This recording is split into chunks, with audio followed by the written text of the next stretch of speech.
men able to bear buckler and sword, and to shoot with bow, and skillful in war, were 440,703 score that went out to the war. Now the Bushes, when they up there in Yale, the Skull and Bones, they claim that they have the head of Geronimo, and they said the reason why they have the skull of Geronimo is to get strength from it because Esau highly respected the martial power of the so-called North American Indian and Reuben. That's why they have a missile called the Tomahawk missile. Right. They use terms, the Apache helicopter and stuff. Why did they use them terms? Why did they get them terms from Gad? Because Gad was highly respected for their warlike power. Because the Mosai set up Gad, Reuben, and Manasseh as being the warriors of the nation of Israel. And they were fierce, man. You ever watch them Cuban boxers? They beat, they'll beat you down to the ground. All right? Go ahead. 1 Chronicles 12:8. And of the Gadites, there separated themselves unto David and to the whole, to the wilderness, men of might, and men of war fit for the battle, that could handle shield and buckler, whose faces were like the faces of lions. Why were their faces like the faces of lions? Because they put war paint on, and they looked like lions. They had that. These crackers, the North American cavalry, when they lost their battles, they were terrified. A lot of them Edomites dead on the battlefield. They found shit in their pants and their trousers. They pissed all over themselves. They threw up all over themselves because they ain't real warriors, man. Okay. It says their faces were like the faces of lions and were as swift as the roe upon the mountain. And they were known for their great speed. Now lacrosse, you got these white boys playing lacrosse, right? Like they made it up. Lacrosse goes back to them Gadites, man. Now, if you're going to really play lacrosse, do it the right way, man. From one goal to the other goal, it was sometimes as far as 4 to 5 miles. So you want to really play a game, you want to really call yourself playing a sport, a manly sport, make the fucking field 4 to 5 miles long, all right? Play it that way, okay? See how long you last. I'm going to read that again. And the Gadites, 1 Chronicles 12:8. And of the Gadites there separated themselves unto David and to the whole, to the wilderness, men of might and men of war fit for the battle, that could handle shield and buckler, whose faces were like the faces of lions, and were as swift as a roe upon the mountains. And then there were times, there's certain documents where they were saying that when they were fighting against the Gadites, these so-called, these punk-ass white boys, they were trying to shoot at the Gadite, and they couldn't kill him. So, because every time they shoot at the Gadite would move out the way. Why? Because the Most High gave them that speed and agility. So when they were able to dodge bullets, and then the Gadite would get all up on them and cut the damn devil's throat, or scalp him, or whatever the case. Yeah, that was called cooping. Well, they would play with you, man. They'll play with you. You'd be trying to shoot them or stab them, and they'll get a stick, and they'll hit you with the stick and run away to show you that I can get you at any time. Right. So they played with you, devils. Just like we're going to play with you in the near future. 37th verse. And on the other side of Jordan, of the Reubenites and the Gadites, and of the half-tribe of Manasseh, with all manner of instruments of war for the battle, and 120,000. All these men of war that could keep rank came with a perfect heart to Hebron, to David, to make David king over all Israel. And all the rest also of Israel were of one heart to make David king. Now, when it says all these men of war that could keep rank, what does that mean? That means they will go to war and they will not be able to be put to death. They'll stand their ground. Like you had the Spartans, right? And what did they have? They had like a one unit army, a phalanx, right? To where they operated as one. You couldn't break their ranks.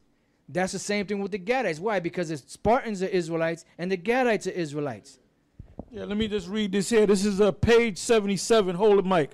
Page 77 of the same book, James Adair, History of the American Indian, right? It says here, I shall here close this argument and hope enough have been said to give a clear idea of the principles of the Indian language and dialects, its genius in idiom, and strong similarity to and near coincidence with the Hebrew, which will be not easily accounted for, but by considering the American Indians as descended from the Jews. All right? And there's a lot more of this, man. There's a lot in this book right here. When the North American Indians referred to the color blue, they said Doklish, which is Dakla'ash, which is blue in Hebrew. When they referred to fire, they called it ash. All right? All right, go ahead. All right, now we're going to go back to where we left off. Where we leave off at? We was at the Apocrypha. All right. So this truth is coming out, man. This truth is coming out in a big way. And you devils, you can't stop this truth. All right? Go ahead. 2nd Ezra 13 and 41. But they took this counsel among themselves that they would leave the multitude of the heathen and go forth into a further country where never mankind dwelt. That's the Americas. All right? That's why when Esau got over here, and they got movies out, and I got to get these movies. I got it, but I got to get it again. There's 2 movies that came out. I think one was called 1492, and the other one was called, I think, the Columbus, the Conquest. You know, one was starring this guy, Debado. I can't even pronounce his name. He got the big nose from France, Debado, and he played Columbus. Then you had this other unknown guy that I believe he was an Italian actor, and he looked like Columbus, and he played Columbus, and that came out in 1992 to commemorate 500 years based upon the discovery of the so-called New World. And this guy was in it, Marlon Brando. I believe he was in 1492. And then they showed you that this dude that played Columbus even mentioned the Apocrypha. I think it was in both movies. They had mentioned the Apocrypha. Across the ocean sea. And the reason why he knew that the earth was round, because he read it out of the Apocrypha, and I think he told the ancients, look, this is out of the Apocrypha. Okay? So you devils in your damn dogma, you getting ready to be wiped out, right? Go ahead. That they might dare keep their statues which they never kept in their own land. And they entered into Euphrates by the narrow passages of the river, for the Most High then showed signs for them, and held still the flood till they were passed over. For through that country there was a great way to go, namely of 1.5 years. Hold up, 1.5 years to get to the place. Did we not read about King Solomon? If you get that again, do we not read about King Solomon? You know it is offhand, because I can give it back to you. Okay, I'm sorry, I got it written down.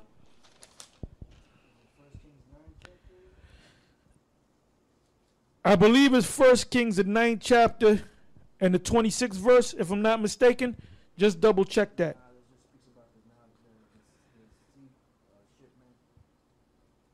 Okay, check 1 Kings at 10, 21 to 23.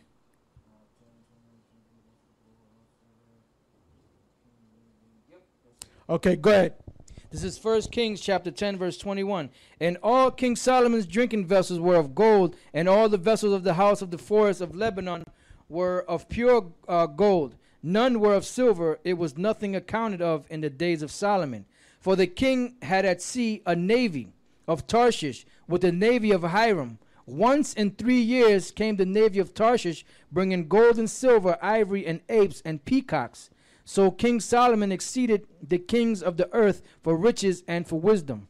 Once in 3 years. So that was that 3-year cycle. 1.5 years ago, and another 1.5 years to come back. Go ahead. For through that country there was a great way to go, namely of 1.5 years, and the same region is called Arsareth. Then dwelt they there until the latter time. Which we're in the latter times. Because they never went nowhere after they got over here. That's why when the so-called Christopher Columbus and Esau got over here, who did they encounter? And they show you that in both of the movies. They encountered people that look like North American Indians, man. They even showed you in that movie a